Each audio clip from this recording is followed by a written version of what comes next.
Hello guys and welcome back. Today I'm going to share with you May's budget and I'm super excited for it because I feel like April was a really good month. Although I've made a couple of mistakes, I was still able to save nonetheless, and I was still able to clear a big chunk of debt off. Now today I thought I'd talk you through the budget.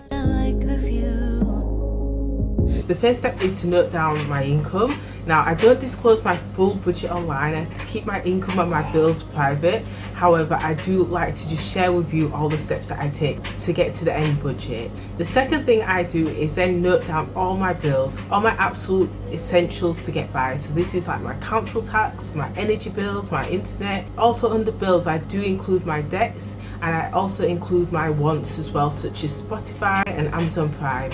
Now this month's been really good because I've been able to clear a big chunk of debt off. During April's payday I spent a lot of time just tidying up my finance. I changed the date the bills were due to payday. This makes it so much easier because it means that as soon as payday comes I can just tick the bill off knowing that it's been paid.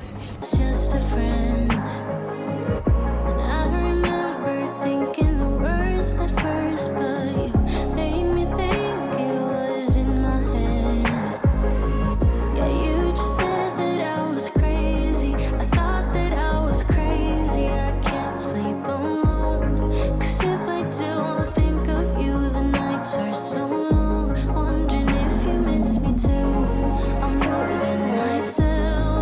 So the next part was savings, and I made some changes here as well.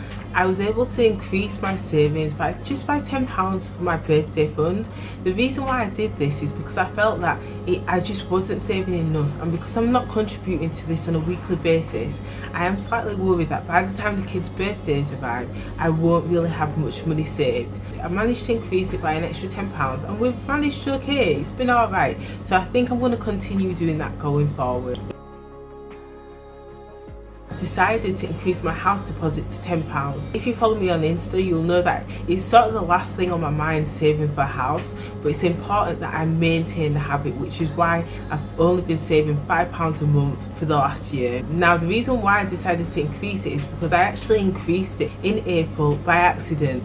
I made a double payment into my lifetime ISA, and then I was just like, oh well, you know, it's alright, managed to get by, it's not been too bad. So I thought I might as well, I've increased everything else and I think I can afford to pay an extra £5 into my house deposit. So that's another change coming in May. So the next section is my spending. I always like to track my spending throughout the month, and even if you don't track your spending, just reviewing it can be really useful. I noticed for the first time in a year that my petrol had increased by roughly £10, it was £8, and I figured, wow. I checked the prices online, I was still using one of the cheapest garages, so I've decided to increase my petrol budget by £10. So that means that I then have to sort of make reductions elsewhere in the budget. I've also noticed that I always have impulse spends. Instead of it ruining my budget every month, why not have an impulse spending pot? So I've sort of turned my treats budget into an impulse budget, and the purpose is whenever I feel like I just want to splurge a bit of money, maybe on a coffee, then I can use that. Now I have to admit my budget is incredibly small. Also last month I added the school budget in, which was really useful because I was able to buy my son some trousers, and I went over budget by roughly £1, which is nothing really. Even if he doesn't need anything in May school, I'm going to keep the budget there, and I'm actually going to start using it towards his uniforms in September, because as we all know, school uniform can be so expensive, especially when you have to buy the uniform with the school logo on. It can be very, very expensive. And then I've given myself a clothing budget, this time a lot less. Originally last month it was going to be £40, but this time it's actually only going to be £10, and that's because I realised that actually I've got quite a lot of clothes. Since last month I've actually had a massive declutter. I cleared out my wardrobe and I dug out all my summer clothes, and I realised I've got quite a few dresses that I could wear, and I don't go out that much at the minute as well. So once I've decided my budget and I've added all the items in, that's when I just summarise the numbers. And to be honest, I do that each stage. So first of all, I summarise the bills because I know, okay, I need this amount to pay off all my bills. Then I summarise my savings, and then I question, am I happy with the amount that I'm saving right now? And if so, Then I carry on with my spending, and then I allocate what's left towards my spending category.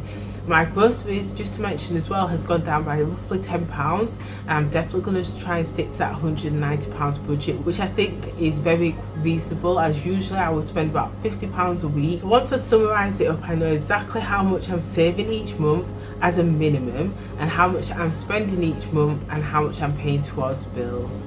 Now that's my budget for May 2021. I hope this video was useful for you. Thank you so much for watching, and I'll speak to you soon. Bye!